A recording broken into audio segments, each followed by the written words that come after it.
오늘 첫 번째 줄이죠. 십자가의 복음, 복음에 대한 메시지를 전하는 날인데, 복음이 목적이 되는 삶이라는 제목 가지고 함께 하나님의 말씀을 나누고자 합니다. 우리 첫 순교자였던 스데반의 죽음으로 인해서 예루살렘 교회에 정말 상상을 초월할 만큼의 무섭고 두려운 핍박이 시작되죠.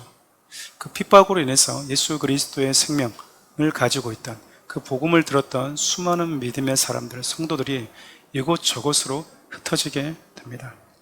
그 가운데 빌립이라고 하는 집사님이 사마리아로 내려가서 복음을 전하게 되는데, 공교롭게도 이 빌립이 예수님 다음으로 최초 사마리아 전도자로 기록이 됩니다. 수많은 사람들이 전도하러 흩어졌고, 또 흩어진 곳에서 복음을 전하고 교회를 세운 것, 너무나 다 중요한데도 불구하고 성경이 흩어졌던 수많은 사람들 가운데 특별히 사마리아로 내려갔던 이 빌립의 사역에 대해서 언급하고 있는 것은 우리에게 주는 의미가 참 크다고 생각해요. 다시 말하면 내가 사랑할 수 있는 사람을 사랑하는 것도 참 귀한 일이지만, 내가 사랑하기 힘든 사람들을 사랑하고 그 사람들을 끌어안는 것도 우리 성도들에게 중요한 사역 중에 하나이기 때문에 그렇습니다. 가끔 성도들이 이렇게 부딪히거나 어려운 일들을 당할 때 그런 고민들을 가끔씩 합니다.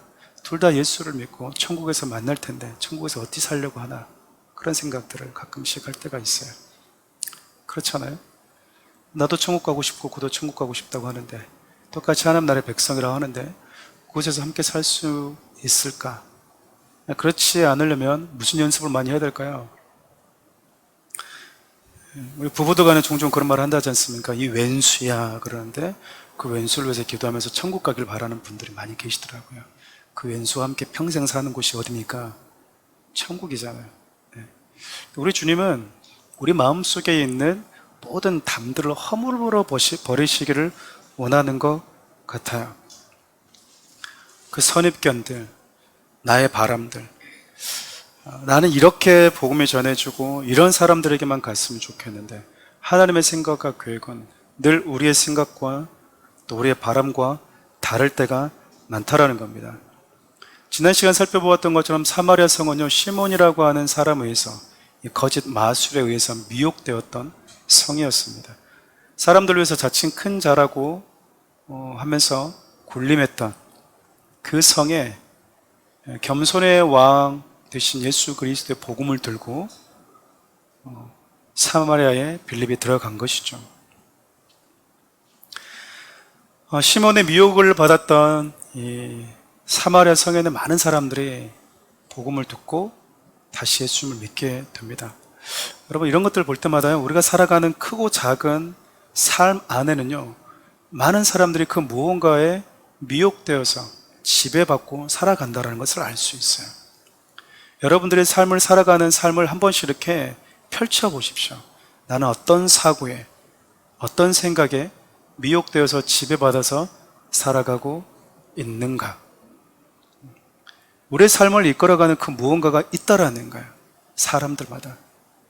사마리아 성은 시몬이라고 하는 그 거짓에 미혹되어 많은 사람들이 살아가고 있었습니다. 근데 여러분, 예수 그리스도의 십자가의 복음에 들어가자 수많은 사람들이 예수님께 나오게 됐어요. 사람들을 적극적으로 미혹했던 시몬까지도 예수를 믿겠다고 따릅니다. 이 소식이 여러분, 예루살렘에 남아있던, 예루살렘 교회에 남아있던 사도들에게 보고가 돼요. 그러니까 여러분, 이걸 보면 우리가 뭘 할 수 있냐면, 빌립이 전도할 때 그냥 마음대로 해버린 게 아니라 항상 뭐와 연결되어 있었다는 걸 알 수 있죠. 예루살렘 사도들과 소통하고 있었음을 알 수 있어요. 가끔 독불장군처럼 막 하시는 분들이 계십니다. 물론 그런 것도 필요하다고 생각이 되지만, 항상 이 교회와 연결되어서 내가 속한 그 공동체와 연결돼서 함께 움직이는 것이 그에게도, 공동체에게도 서로 더 윈윈할 수 있는 영적인 시너지 효과를 낼 수 있는 길이 아닌가라는 생각이 듭니다. 난 성령 충만했는데 내가 너의 간섭을 받을 이유가 무엇인가? 내가 성령 받아서 내가 하나님의 인도하심 따라서 사마리아 갔는데 내가 사도들의 지시를 받아야 될 이유가 뭐가 있는가? 라고 말하지 않고, 빌립은요, 자신이 들어가서 성령이 하셨던 그 역사를 예루살렘 교회에 남아있던 교회 리더십들에게 보고했던 거죠. 그러니까 뭐 했냐면 예루살렘 교회에 있었던 리더십들이, 사도들이 베드로와 요한을 사마리아로 파견하게 됩니다. 오늘 저와 여러분들 읽었던 내용이 바로 그건데, 사마리아 성으로 파견되었던 베드로와 요한을 통해서 한층 더 좀 업그레이드 됐다고 표현할까요? 또 다른 놀라운 성령의 역사가 나타나게 됩니다. 본문을 좀 살펴보기에 앞서서 여러분, 정통 유대인이었던 베드로와 요한이 사마리아로 들어갔다라고 하는 것은 저와 여러분들이 생각하는 것과는 좀 다른 무게가 있습니다. 반복해서 말씀드리지만 사마리아는 유대인들에게 있어서는 상종도 하지 않는 곳이었습니다. 그들이 만들어 놓은 전통과 조상적부터 내려왔던 어떤 뿌리 깊은 사고들, 그리고 선입견들이 사마리아와는 상종할 수 없는 사람들로 만들어 놔버렸기 때문에 그렇습니다. 그런 그곳에 여러분, 그리스도인이자 교회를 섬겼던 빌립이라고 하는 집사님을 통해서 복음이 들어가잖아요. 그러니까 그 빌립 집사님을 통해서 사마리아의 전도의 포문이 열리기 시작했다면, 사도였던 베드로와 요한의 방문으로 인해서 유대인과 사마리아인이 하나 되었다라고 하는, 하나라고 하는 그야말로 영적인 세계의 만남이 이루어진 거예요. 가끔씩 뭐 세계의 만남 있잖아요. 가끔 뭐 보면은 아주 유명한 배우들과 또 배우가 만나면 정말 세계 만남이다 그러는데, 여러분, 성경은 그런 만남을 세계 만남으로 말하지 않습니다. 어떻게 그게 세계 만남입니까? 그냥 남자와 여자 만남이지, 아닙니까? 예, 저만의 생각인 것 같습니다. 그 남자와 여자 만남이지 세계 만남은 아니잖아요. 근데 진짜 세계 만남이 이거인 거예요. 사마리아에는 발도 붙이지 않고 돌아서 가고 상종도 안 하고 서로 말도 섞지 않았던 이 유대인들이 사마리아로 들어간 거예요. 여러분, 예수를 믿는다고 해서, 교회를 다닌다고 해서 우리 안에 있는 선입견이 쉽게 바꿔지는 것은 아니거든요. 여러분, 일반 유대인은 물론이거니와 기독교로 개종한 이 유대인들조차도요, 사마리아는요, 뛰어넘기 힘든 산이었습니다. 참 쉽지 않은 거예요. 만약 제가 여러분들에게, 집사님, 그러면 안 되고 그 사람 품어야 됩니다, 그런 부모님 품어야 됩니다, 그런 아내, 그런 남편 품어야 됩니다, 그런 자식 품어야 되고, 그럼 여러분 어떻게, 저한테 강요하지 마세요. 강요하지 마시라고요. 참 불편하게 하시는 목사님이 참 그러지 않겠어요, 대방에? 여러분, 우리 주님이 참 우리를 불편하게 하는 분이십니다.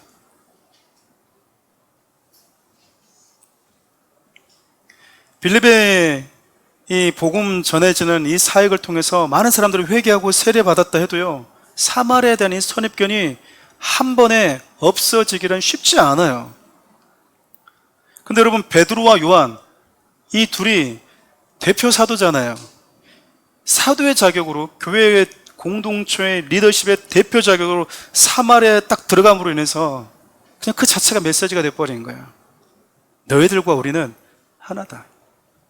이자, 그리스도 안에서 우리는 한 공동체다, 한 가족이다. 여러분, 베드로 요한이 들어갔으니까 예루살렘에 있는 교회 성도들은 이제 어떻게 마음이 바뀔까요? 저는 가도 되는 거예요, 말아야 되는 거예요, 이런 생각들을 하고 있지 않았을까요? 분명히 하나님은 이렇게 하시라고 그랬는데 아무도 움직여보지 않았는데, 아무도 눈치만 보면서 발걸음을 떼지 못했는데, 베드로 요한이 딱 가는 걸 보고 되는 거구나라고 이제 뭐 하는 거죠? 문이 쫙 열리기 시작한 겁니다. 저는 사랑하는 우리 교회 성도들, 특별히 리더십들과 하나님이 저와 여러분들에게 어떤 영향력을 주었다면 그 영향력은 이렇게 쓰임 받아야 된다고 생각이 되는 거예요.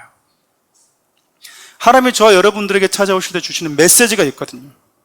그 복음 메시지가 저와 여러분들의 삶을 통해서 더 선명해져야 되고요, 저와 여러분들에게 크고 작은 영향력을 주셨다면, 모두가 다 망설이고 있을 때 그게 하나님이 기뻐하시는 길이라고 생각되면 발걸음을 가장 먼저 뗄 수 있는, 따라와도 돼. 집사님, 괜찮나요? 괜찮습니다, 따라오십시오. 그냥 불법을 자행하면서 아이 괜찮아, 요즘 다 이래도, 그럴 필요 없어, 이래도, 이게 아니잖아요. 여러분, 복음이 지향하는 방향 속에서 우리가 가지고 왔던 선입견과 사람마다 살아오면서 마음에 새겨진 정서가 다르잖아요. 어떤 사람에게는 쉽지만 어떤 사람에게는 진짜 죽을 만큼 어려운 게 있어요. 근데 리더들이 앞서서 뭐 해주는 겁니까? 발걸음을 떼주는 겁니다. 길을 열어주는 것이죠. 포문을 열어주는 겁니다. 나의 이성과 나의 편견에 가둬두지 않는 거예요. 가둬두지 않는 거예요. 저는 참 우리 교회 17날에 이사할 때 우리 이렇게 입어봅시다, 이렇게 입어봅시다 라고 하잖아요. 저에게요, 제가 금요 기도회 때 아주 프리하게 옷을 입고 기도회를 인도하거든요. 저희 아내는 늘 저에게 얘기를 합니다. 좀 같이 입어요. 좀 같이 입어요. 그래서 저한테 막 유혹을 많이 합니다. 당신은 정장 입을 때가 최고 아름답다고, 최고 멋있다고. 이사 가면은 그래도 좀 정장을 입은 게 어떻겠어요? 라고 얘기하는데, 편해서 안 입습니다, 솔직히. 다른 거 떠나서. 요즘 세대들과 뭐 접하기 그보다는 그냥 좀, 이게 목을 자꾸 조여서 좀 편해서 그렇게 입는데, 성도님들 물론 생각은 했었겠지만, 제가 이렇게 옷을 입고 새벽에 청바지를 입고 예배드린 것에 대해서 한 번도 얘기하신 분이 없어요. 자, 여러분들이 그러잖아요. 우리 9월 17일에 좀 캐주얼하게 상징적인 의미, 메시지를 주기 위해서 좀 찢어진 청바지에 우리 교회 티셔츠 입읍시다. 저도 그렇게 입고 설교하겠습니다. 목사님이 첫날인데 그렇게 설교합니까? 한 번도 말한 분들이 없어요. 너무 감사한 거예요. 우리가 여러분 복음을 전하는 데 있어서 필요한 부분들에 있어서 우리가 그렇게 발걸음을 뗄 때 그렇게 같이 움직여 볼 수 있는 거, 이게 참 중요하다고 생각을 합니다. 베드로와 요한이 사마리아에 들어가면서요, 이제 유대인과 사마리아, 그렇게 사마리아에 대해서 가지고 있던 선입견이, 큰 진이 우르르 하고 무너지고 있는 거예요. 사랑하는 우리 성도님들이 항상 가는 곳마다 그런 일들이 있었으면 좋겠어요. 복음은 참 자유롭습니다. 복음 마음대로 하라는 게 아니고요, 복음은 우리 삶의 그 어떤 것에 매여있고 묶여있던 것들을 자유롭게 합니다. 그 복음이 저와 여러분들을 너무 자유롭게 한다고 그 말입니다.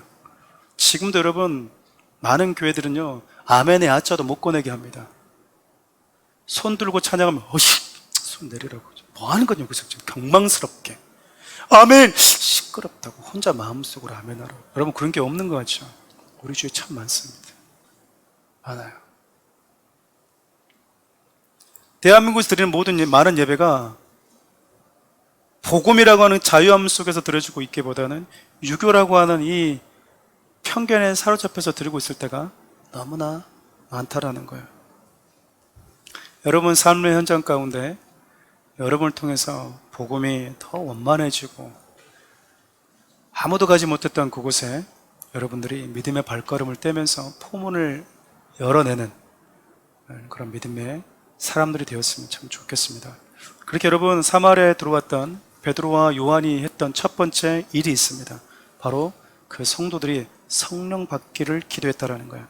여러분 성령 받기를 기도했다라고 하는 것을 좀 살펴보기 전에 이 기도를 했다라는 것 자체만으로도 참 의미가 있어요. 앞서 언급했던 것처럼 여러분 성령 받기를 기도했다고 하는 것은 너와 내가 한 성령을 받았다, 한 성령 안에서 한 지체다라고 하는 메시지가 강하기 때문에 그래요. 성령은 하나거든요. 그 성령을 통해서 세례받았다, 그 성령 안에서 너와 내가 새롭게 태어났다라는 거잖아요. 여러분 예수님께서 마지막 승천하실 때 그런 말씀하셨어요. 제자들에게 성령이 너에게 내려올 거야, 임할 거야. 그러면 예루살렘에서 온 유대와 사마리아와 땅끝까지 복음은 흘러가게 될 거야 라고 말씀하셨거든요. 제자들이요 이 말씀을 깨닫고 있는 거예요. 하나님은 성령님을 보내주시면서 언어가 다르고 피부색이 다르고 출신 성분이 다른 이 땅에는 수많은 사람들을 하나님의 가족 공동체로 부르기를 원하셨다. 유대인들만을 하나님의 특별한 선민으로 부르신 것이 아니라 유대인과 사마리아와 땅끝까지 있는 수많은 인종들까지 하나의 백성으로 하나 되게 하시고 가족 공동체로 부르셨다. 그 사실을요 성령이 임하면서 알게 된 것이죠. 그래서 여러분, 성령의 사람들은 공통적인 특징인데 선입견에 사로잡히지 않습니다. 선입견에 사로잡히지 않아요. 정말 유연합니다. 성령의 사람은요. 60, 70, 80이도 여러분 사고가 아주 유연해요. 유연하다고요. 여러분, 오늘 본문을 또 자세히 들여다보면 베드로, 요한이 사마리아 성에 내려가서 그들이 성령 받기를 기도했던 이유를 이렇게 기록을 하고 있어요. 우리 사도행전 8장 14, 16절 읽어볼까요? 시작.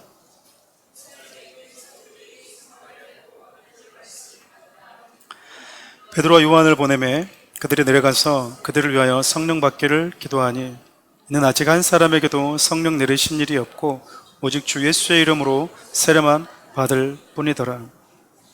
베드로와 요한이 사마리아 도착해서 성령 받기를 기도했던 이유는요, 아직 한 사람에게도 성령 내리신 일이 없었기 때문이었대요. 여러분, 이 말씀을 보면 세례라고 하는 게 두 가지 세례가 있다는 걸 우리가 알 수 있잖아요. 예수를 믿고 받는 세례, 즉 예수의 이름으로 받는 세례가 있고, 또 다른 하나는 성령이 임하는 세례가 있습니다. 가끔 이 본문을 가지고요, 예수를 믿어도 성령을 받지 못할 수 있다 라고 주장하는 분들이 있어요. 너무 잘못된 겁니다. 이런 표현들이 어디서 많이 주장하냐면 소위 은사의 나타남을 중요하게 여기는 사람들이 그 은사의 나타남이 곧 성령의 세례이다, 성령의 임함이다, 그것이 나타나지 않으면 너는 성령 세례를 받지 못한 것이다 라고 주장을 해요. 그렇지 않습니다. 성령의 역사가 아니면요, 우리는 예수를 주로 고백할 수가 없어요. 우리 고린도서 12장 3절 함께 읽어볼까요? 그러면 내가 너에게 알리노니 하나님의 영으로 말하는 자는 누구든지 예수를 저주할 자라 하지 아니하고 또 성령으로 아니하고는 누구든지 예수를 주시라 할 수 없느니라. 저와 여러분들이 예수를 주로 시인하고 있다고 하는 것은요, 성령의 역사라는 거예요. 성령이 역사하지 않으면 우리가 예수님을 나의 주로 고백할 수 없다라는 거예요.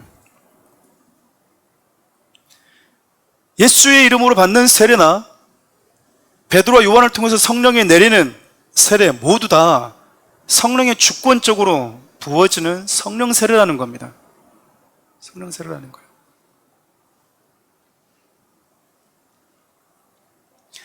여러분, 우리가 예수님을 믿고 구원을 받아서 하나님의 자녀가 되었다라고 하잖아요. 목사님, 저는 성령을 받을 때 뚜렷하게 뭐 어떤 느낌이 별로 없었습니다. 없을 가능성이 더 많습니다. 여러분, 태어날 때를 기억하는 분이 계신가요?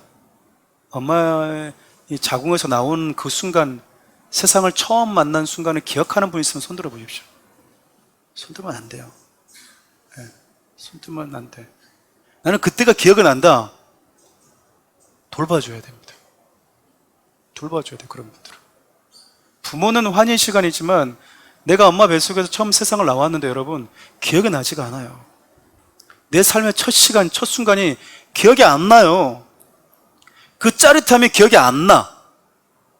근데 나는 뭐 하고 있죠? 태어났어요. 세상에 나와 있다고요. 우리는 이걸 통해서 그 짜릿함이 기억나지 않지만 내가 지금 존재한다고 하는 것은 엄마의 자궁에서 시작되었기 때문에 나오는 거라고 하는 그 논리를 갖게 된다, 그 말이에요.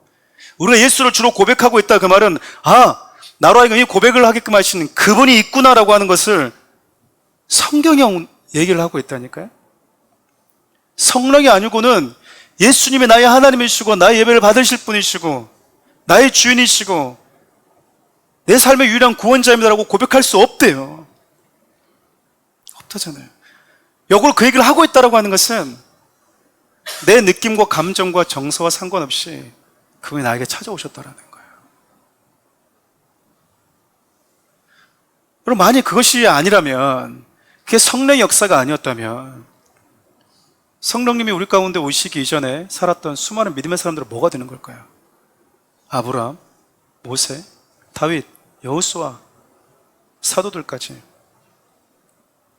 이들 모두 다 여러분 성령의 역사로 하나님의 자녀가 된, 하나님의 백성이 된 자들 아니겠습니까? 이해를 돕기 위해서 여러분 세례에 대한 이슈를 좀 더 살펴보면 이래요. 세례라고 하는 것은 물에 잠겼다가 나오는 거잖아요. 우리는 지금 약식으로 하는데 시간 되면 저희들은 앞으로는 그런 계획도 갖고 있어요. 침례를 좀 하는 곳을 좀 알아보고 싶다라는 생각. 이게 물에 잠겨야 됩니다. 잠기는 게 저는 맞다고 생각해요. 저희 교단은 동네 교단이거든요. 정해져 있는 게 아닙니다. 만약에 합동 측에서 침례를 한다? 왜 합동 측에서 침례를 합니까? 그럴 수 있지만 저희들은 좋은 걸 다 취할 수 있는 곳이에요. 여러분, 물에 잠겼다고 하는 것은요, 예수님을 만나기 이전에 나를 이 물 위에서 사형 선고를 내린 것과 똑같습니다. 난 죽었습니다 라는 거라고요. 그럼 물 위로 올라오잖아요.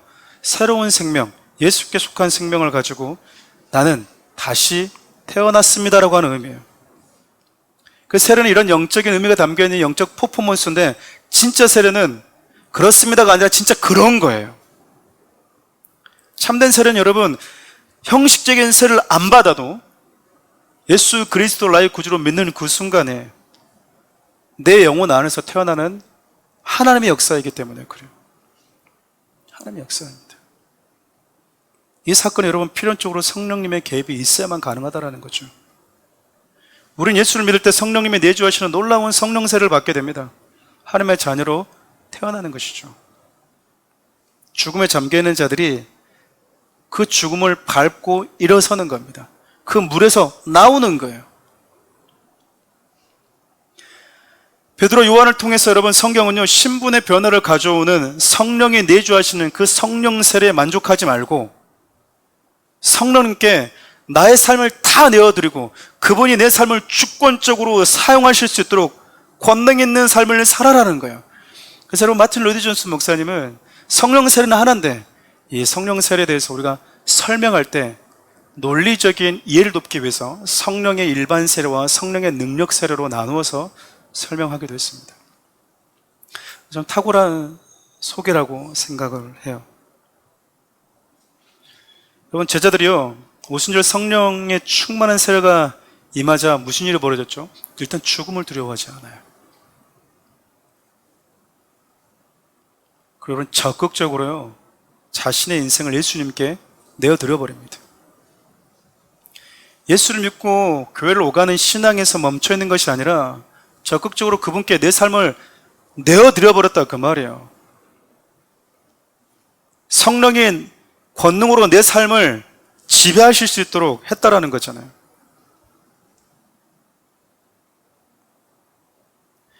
저는 이 시대 많은 교회들과 성도들의 문제가 뭘까라고 생각해 보면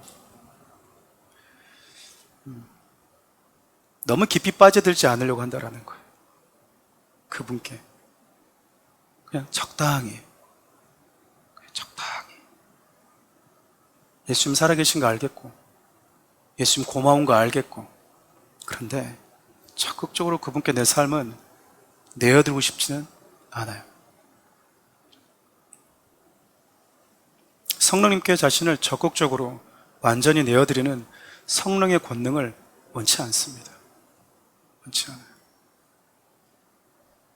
그러다 보니까 여러분, 어떤 사람들은 그래요. 젊을 때 실컷 놀다가 죽기 전에 예수 믿으면 가장 잘 사는 사람, 장땡이다 라고 하는 그 나약하고 자기 중심적인 거짓된 신앙에 사로잡히게 되는 거 아닌가라는 생각이 들어요. 사랑하는 우리 성도 여러분, 신앙의 기준은 나름이 아닙니다. 목사님, 전 제 나름대로 최선을 다하고 있어요. 아니요. 서운해도 어쩔 수가 없어요. 목사가 인정하면 뭐 할 겁니까? 하나님 인정하지 않으면 의미가 없잖아요. 그렇지 않나요? 목사가 여러분들 달래주기 위해서 아유, 수고하셨어요, 괜찮아요, 잘했어요 라고 하는 거, 근데 우리 주님이 그걸 인정하지 않으면 무슨 의미가 있을까요? 우리 삶의 기준은 우리 주님이 어떻게 사셨는가, 하나님의 말씀이 우리에게 무엇을 요구하고 있는가, 그거 아니겠습니까? 여러분, 사도행전에 나타나는 성령 충만함의 역사는요, 병 고치고 귀신 쫓아내는 게 아니에요. 여러분, 성령님이 분명하게 얘기하시잖아요. 우리 사도행전 1장 8절 한번 읽어볼까요? 오직 성령이 너에게 임하시면 너희가 권능을 받고 예루살렘과 온 유대와 사마리아와 땅끝까지 이르러 내 증인이 되리라 하시니라. 여러분, 여기에는 병고침과 치유와 이게 없어요. 그것이 아무것도 아니라는 게 아닙니다. 그거 중요해요. 근데 여러분, 성령의 충만함과 성령의 권능으로 임하는 세례가 가지고 있는 본질적인 메시지는요, 우리로 하여금 증인으로 살아가게 만든다라는 거예요. 증인으로. 복음의 증인으로 살게 만든다라는 거예요. 증인이 뭐 하는 겁니까? 여러분, 법정 나오면 선서하고, 여러분, 목숨 걸고 선서하는 거예요. 목숨 걸고. 안 본 거를 만약에 봤다고 하면 어떤 처벌도 받겠다고 선서하잖아요. 증인이에요. 내가 본 것을, 내가 들은 것을, 내가 경험한 것을 말하는 겁니다. 그게 여러분 성령의 권능의 세례가 가지고 있는 본질적인 거예요. 방언은, 예언은 그것을 위한 하나님이 주신 선물일 뿐이에요.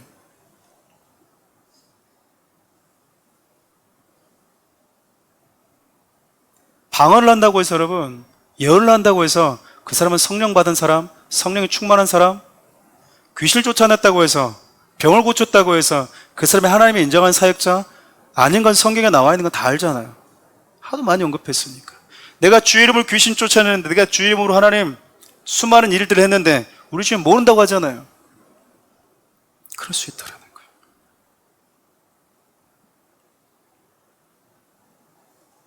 여러분, 성령의 권능의 세를 입은 자들은요, 성령의 충만함과 성령의 권능을 입은 자들은요, 내가 살아있는 삶의 현장 가운데서 어떻게 하면 주님의 마음을, 주님의 복음을 전해주지 라고 하는 이 생각이 끊이질 않아요. 멈춰지지가 않는다고. 아무쪼록 저에게 어떻게 복음을 전할까? 제가 어떻게 예수를 믿게 할까?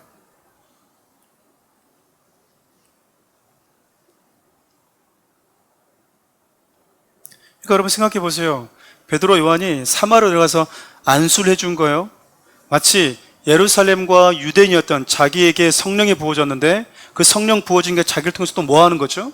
사마리아로 흘러 들어가고, 하나님은 너희들을 우리와 함께 하나의 믿음의 공동체로 만드셨다, 여기에 만족하는 게 아니라 하나님의 나라를 위해서 이제 너도 증인이다. 너도 증인이다.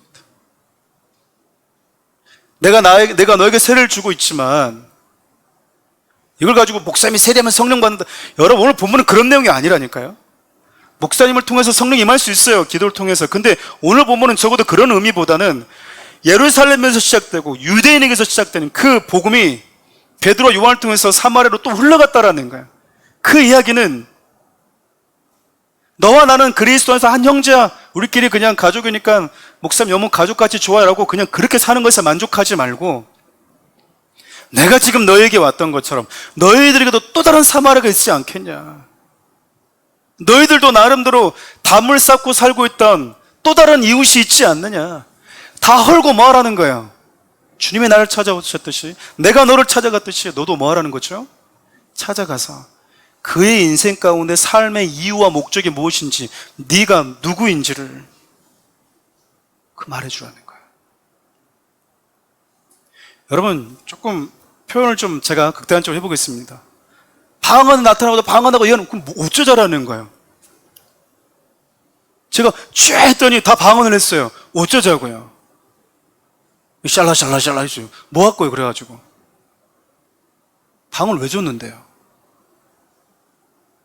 우리끼리 막 좋아가지고 예언했어요. 어쩌자라는 거죠? 우리끼리 좋자고? 아니에요. 아니에요.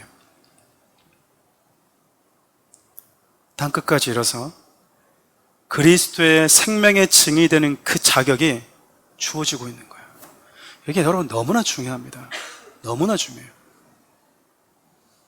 자, 여러분들이 예수 안에서 하나 되는 가족 공동체를 경험하는 것도 중요하지만, 여러분 만나는 사람들이 내 삶의 가장 중요한 삶의 의미와 목적이 무엇인지, 내가 그리스도의 십자가의 증인으로 부름받았다고 하는 그 사명감을 다시 회복시켜주는 사람들이 되었으면 좋겠어요. 예수님을 따르겠다고 결단한 자들, 예수의 생명을 가진 자들이 내가 서 있는 삶의 그 자리를 땅끝으로 삼고 예수를 담대하게 전하는 거예요. 여러분, 복음을 전하는 거라고요. 여러분, 그것보다도 성령의 충만하게 권능으로 임했고 성령 세례 받았다는 증거가 또 있을까요?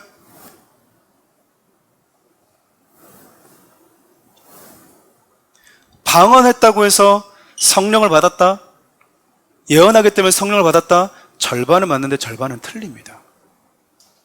왜냐하면 여러분, 성령의 세례를 받으면 방언도 예언도 할 수 있지만, 방언과 예언을 했다고 해서 무조건 무조건 성령세를 받은 것은 아니에요. 그러나 여러분, 우리가 내가 살아가는 삶의 현장을 땅끝으로 삼고 그리스도의 증인이자 복음을 전하는 자로 살아가고 있다면요, 여러분, 확실한 성령세를 받은 자들인 거예요. 어찌됐든 여러분, 지금 빌립을 통해서 전해지는 복음을 듣고 빌립을 따라다니던 시몬이요, 베드로 요한을 통해서 들려지는 이 기도를 통해서, 안수를 통해서 나타난 성령의 역사 보고 진짜 깜짝 놀란 것 같아요. 그래서 여러분, 얘가 뭐 했냐면 돈 주고 베드로와 요한이 안수하자 나타난 성령의 역사 권능을요, 사고 싶었어요. 사고 싶었다고. 자기의 이 마술이 거짓이라는 걸 자기는 안다, 그 말이잖아요. 근데 전 부정할 수 없는 성령의 역사인 거예요. 뭔가 이 가시적으로 뭐가 나타났다는 걸 보면 방언이 됐든지 예언이 됐든지 뭐가 나타났던 것 같아요. 가시적인 어떤 형상이. 아마도 오순절 마가다락방에서 성령이 임했을 때 자기에게 임했던 것과 같은 그런 역사가 아닐까라는 생각은 듭니다. 그러니까 뭐 한 거죠? 자기도 돈 주고 사고 싶었어요. 그럼 시몬이 이런 마음을 품었던 이유가 뭘까? 우리 사도행전 8장 22절에서 23절 함께 읽겠습니다. 그러면 너희 악함을 회개하고 주께 기도하라. 혹 마음에 품은 것을 사하여 주시리라. 내가 보니 너는 악독이 가득하며 불의에 매인 바 되었도다. 그의 마음이요, 품은 생각이 악했대요. 불의에 매여 있었대요. 사마리아에서 자칭 가장 높은 자로 살아왔는데 마술을 통해서 사람들을 속여왔고 그것을 통해서 자기를 추종하게 왔는데 부정할 수 없는 하나님의 살아계심 앞에서 자기 할 수 있는 게 아무것도 없잖아요. 베드로 요한을 쫓아다니는 사람밖에 안 되고 있는 거예요. 근데 그걸 통해서 신비로운 역사가 나타나니까 돈 주고 사고 싶었어요. 옛 명성을 다시 갖고 싶었다고요. 여러분, 이 모습이 시몬의 모습만은 아니에요. 우리가 여러분 하나님을 나의 유익을 위한 수단으로 삼는다면, 우리가 하나님의 소유인데 마치 하나님이 내 소유인 것처럼 이거 해주세요, 이거 해주세요, 왜 안 해줘요? 그러고 있다면 하나님의 역사에 나 같은 죄인을 참여시켜 주신 것에 대한 감사보다 내가 아니면 하나님에게 돌아갑니까? 내가 아니면 교회에 돌아갑니까?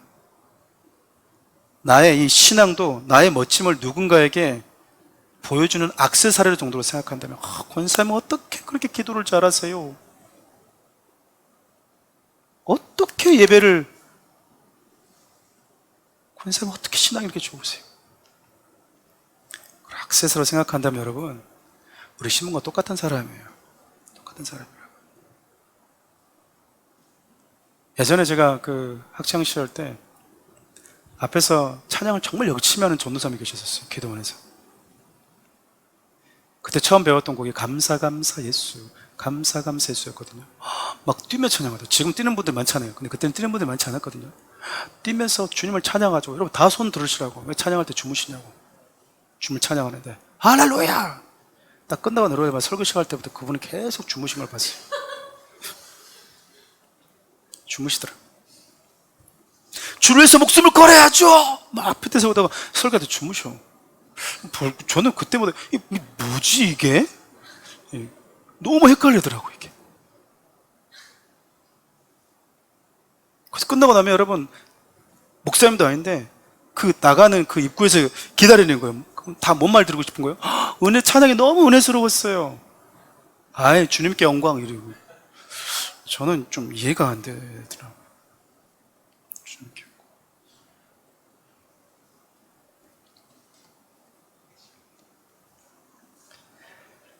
지금 좀 많이 달라졌지만 여러분, 예전에 교회가 가지고 있는 참 그 부끄러운 일이 참 많았습니다. 그 중에 하나가 직분을 돈을 주고 사는 거였어요.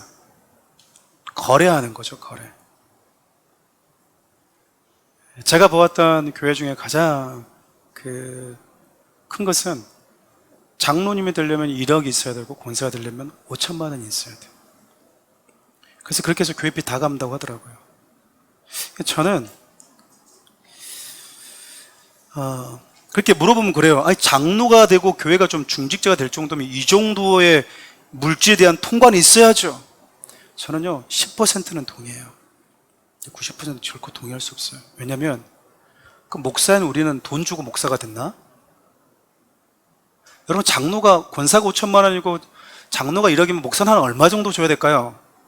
한 5억인 10억 원 좀 줘야 되지 않나요? 근데 10억 주고 목사 된 사람은 없어. 좀 화가 나려고 그랬을까요? 저는 목사니까. 목사에게 얘기할 수 있잖아요. 너는 10원도 안 하고 1억도 안 했으면서 무슨 성도들한테 1억을 하라고. 너는 1억 안 했잖아. 안 했으면서 왜? 저는 여러분, 성도들이 자원해서 감사한 마음으로 하는 거 저는 얼마든지. 우리 교회 여러분, 작정하는 게 딱 하나가 있잖아요. 선교 작정주의. 여러분, 작정 안 한 분들도 있어요. 개의치 않습니다. 작정 안 한 분들 때문에 우리 교회가 추구하는 것에 대한 작정하자고 말을 안 할 필요는 없는 거예요. 자원해서 하는 게 중요하니까. 자원이 안 되는 걸 어떻게 하겠어요?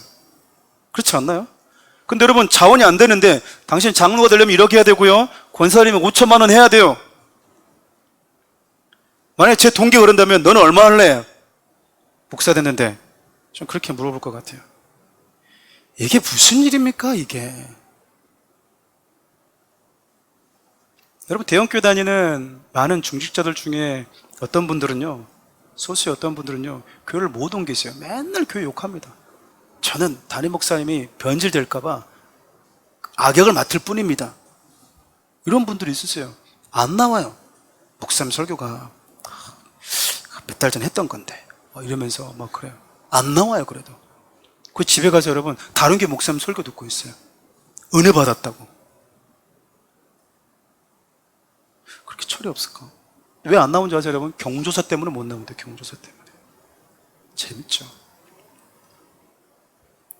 여러분, 죽을 때 그 조문객이 많이 오면 영광스러운 거고 안 오면은 영광스럽지 않은 겁니까? 여러분, 예수님 십자가 죽을 때 몇 명 왔는지 아시죠? 여인들 몇 명 왔어요. 여인들 몇 명 왔다고. 여러분, 이런 부끄러운 일들이 지금도 이루어지고 있어요. 지금도. 돈을 주고 직분을 사고 파는. 저희 교회는 분명해요. 저희 교회 장로님도 세울 거거든요. 안수 13도요.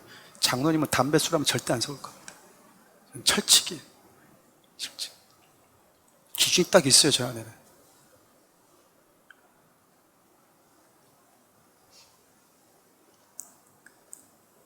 목에 칼을 들어도 안 세워요. 돈이 100억이든 1000억이든 안 세웁니다. 안 세워요. 저희 교회 여러분, 장로님 되실 수 있고 안수 13 될 수 있는 좋은 분들이 많이 계세요. 권사님들 마찬가지고. 계획 없던 얘기였지만 올 연말쯤에 우리 천천히 세워서 내년 1년 정도는 우리 함께 또 기도하고, 내년 연말쯤에 우리가 그 임식도 가질까라고 조심스럽게 고민하고 기도하고 있습니다. 여러분, 함께 기도해 주십시오. 이런 마음들은 시몬뿐만 아니라 언제든지 우리에게 찾아올 수 있어요. 찾아올 수 있다고. 그럼 어떻게 해야 될까요? 회개해야죠. 그 마음을 십자가에 못 박아야죠. 우리 8장 22절 함께 읽어볼까요? 그러므로 너의 이 악함을 회개하고 주께 기도하라. 혹 마음에 품은 것을 사하여 주시리라. 성령의 역사가 이렇게 뜨겁게 일어나고 있는 현장 속에서도 돈 주고 내가 성령을 사겠다, 하나님을 내 삶에 있어서 내 유익을 위한 존재로 전락시키겠다고 하는 사단의 그 슬금슬금 들어오는 그 미혹 역사가 함께 일어나고 있는 거잖아요. 여러분, 아무리 성령의 역사가 나타나고 예수를 믿고 구원받는 사람이 나타나고 있는데도 불구하고 그 상황 속에서 시몬과 같은 사람들이 그 공동체 안에 스멀스멀 들어올 수 있다라는 얘기 아니겠습니까? 그래서 여러분, 우리가 하나님 일을 할 때, 내가 무언가를 섬길 때 내가 왜 이걸 섬기는가? 동기를 살펴봐야 되는 거예요. 동기가 순수한지. 내 마음에 품은 것이 정직하고 순수하지 않다, 그럼 여러분 십자가에 잠깐 머물러 있어야 돼요. 머물러 있어야 된다고. 내 마음에 있는 것이 동기가 순수하지 않음에도 불구하고 하나님을 나의 유익을 위한 수단이라고 생각하면서 살아가는데도 불구하고 내 내면을 그대로 방치한다? 여러분, 읽지 않겠지만 20절 말씀 보면 네가 은과 함께 망하리라 그래요. 너 망한다. 네가 돈 주고 직분 살려고 그랬어? 내가 하나님을 너의 유익을 위한 수단으로 삼으려고 했어? 그럼 너 망해. 망한다고. 말씀 마무리하려고 합니다. 여러분, 베드로, 요한이요, 유대인들이 가지고 있던 전통과 선입견이라는 그 거대한 산을요, 지금 뛰어넘고 있어요. 앞서 얘기했던 것처럼 너와 나는 그리스도 안에서 한 가족이다라고 하니 선언하는 사역, 그걸 뛰어넘어서 하나님 앞에 하나님의 나라를 세워가는 데 있어서 너와 나는 이제 같은 사역자이고 동역자다라고 하는 메시지를 줘요. 여러분, 말씀을 마무리하면서 이렇게 쭉 읽다가 제 마음에 큰 울림이 있는 구절이 하나 있었어요. 그게 오늘 본문 마지막 절입니다. 우리 25절 함께 읽어볼까요? 두 사도가 주의 말씀을 증언하여 말한 후 예루살렘으로 돌아갈새 사마리아인 여러 마을에서 복음을 전하니라. 그럼 베드로, 요한이 사마리아로 파견된 목적이 뭐였습니까? 진짜 그들에게 복음이 들어갔는지, 그들에게 성령의 권능을 베풀기 위함이었잖아요. 그리고 여러분, 그들의 사역은 아주 성공적이었습니다. 성공적이었어요. 그럼 여러분, 사역 성공적으로 마쳤으면, 목적 다 이뤘으면 이제 어디로 가면 됩니까? 다시 예루살렘으로 복귀하면 되잖아요. 근데 이들이 예루살렘으로 바로 복귀하지 않아요. 예루살렘으로 가는 도중에 만나는 사마리아 여러 마을을 다 둘러봅니다. 그리고 그곳에서 여러분 복음을 전해요. 한때 목적이 이끄는 삶이라고 하는 것이 이슈가 될 때가 있었어요. 살아가는 데 있어서 목표와 목적을 정하는 것 전 중요하다고 봅니다. 근데 경계될 것도 있어요. 어떻게 해서든지 목적과 목표만 달성하면 된다는 생각으로 내 삶을 돌아보지 않고 내 주위에 있는 사람들을 돌아보지 않는다면 여러분, 그것은 큰 의미가 없어요. 성도된 저와 여러분들의 삶의 목적은, 우리의 목적과 삶의 이유는 예수 그리스도가 복음이어야 되지 않겠습니까? 영혼을 돌보고 생명을 살리는 것이 우리 삶의 목적이잖아요. 그렇지 않나요? 우리 예수를 믿고 있는 이유, 예수님이 우리 삶 가운데 찾아오신 이유가 저와 여러분들을 살리기 위함이었다면 우리 삶의 현장 가운데 마찬가지요. 생명을 살리는 자로 살아가는 것이 우리 삶의 목적이다, 그 말입니다. 예루살렘으로 복귀하는 베드로, 요한이요, 예루살렘으로 바로 복귀하지 않았던 이유는 사마리아의 모든 여정, 예루살렘으로 돌아가는 모든 여정이 그에게는 예루살렘이었기 때문에 그래요. 우리 여러분 앞서 살펴보았지만, 앞으로 살펴보겠지만 바울도 마찬가지였습니다. 바울이 마지막에 여러분 예루살렘에서 로마로 압송됩니다. 하나님이 그에게 말씀하셨어요. 네가 로마로 가게 될 것이고 그곳에서 가이사 앞에서 복음을 전하게 될 것이다. 분명한 목적지를 줬어요. 그럼 뭐 하면 됩니까? 직행할 수 있는 가장 빨리 가는 길이 뭔지 찾으면 돼요. 그렇지 않나요? 목적지를 정해줬잖아요. 하나님이 너 여기로 갈 것이다. 너 이곳에서 나의 복음을 전하게 될 것이다. 근데 바울이요, 로마로 가는 모든 여정을 다 로마로 여깁니다. 가는 여정에서 만나는 수많은 사람들에게 다 복음을 전해요. 배에 탔을 때에도, 배가 파손됐을 때에도, 멜리데라고 하는 섬에 정착했을 때에도, 2년 동안 가택연금 됐을 때도요, 복음을 전해요. 그의 인생의 모든 여정이 로마였기 때문에 그렇습니다. 가끔 성경 사람들 보면 하나님의 목적지를 줘요. 어디로 가라고 준비 열심히 합니다. 근데 여러분, 내 옆에 있는 사람들 돌아볼 수 있는 여유가 없다면 그의 삶에 있어서 목적지는 선교지일지는 모르지만 예수라고 말할 수는 없어요. 여러분 삶의 목적지는 누구입니까? 여러분들의 인생 가운데 경유해 가는 모든 곳이 여러분 삶의 목적이 되었으면 좋겠어요. 오늘 말씀의 제목이 복음의 목적이 되는 삶입니다. 하나님께서 저와 여러분들에게 맡겨주신 삶의 여정에서 만나는 사람들을 예수 그리스도를 전하고 알려주는데 그런 삶을 살았으면 좋겠고요. 사역이 목적이 아니라 복음이 목적이 되는 삶을 살아서 내 삶의 수많은 여정 고비받아 만나는 사람들에게 생명을 전해주는 자, 베드로, 요한처럼 수많은 선입견의 그 견고한 진들을 무너뜨리고 너와 내가 주 안에서 하나야, 하나일 뿐만 아니라 하나님은 너도 나와 같이 생명을 살리는 자로 살아가길 원하셔. 돈만 벌려고 막 달려왔던 사람에게 하나님은 너의 사업을 위해, 네가 가지고 있는 그 물질을 통해서 생명을 살리길 원해. 좋은 달란트를 가지고 무언가 되기를 바라서 그것만 바라보고 달려가는 사람들, 하나님은 그 여정에서 만나는 모든 여정이 다 우리 삶의 복음을 전하는 목적이 되기를 원하십니다. 사랑하는 성도 여러분, 여러분들을 통해서 여러분 만난 사람들이 예수를 만날 뿐만 아니라 증인으로 사는 자들로 바꿔줬으면 좋겠습니다. 교회를 오가는 거 너무 귀하죠. 거기에 정착해 있는 게 아니라 내가 누구인지를 알고 내 삶에 우리 주님이 어떤 부르심을 주셨는지를 여러분을 만나는 자들이 깨달을 수 있다면 여러분이 성령을 권능을 입은 사람으로 살아가는 자들로 볼 수 있지 않겠습니까? 우리 좀 이 찬양을 부르고 좀 주님 앞에 기도자로 나갔으면 좋겠어요.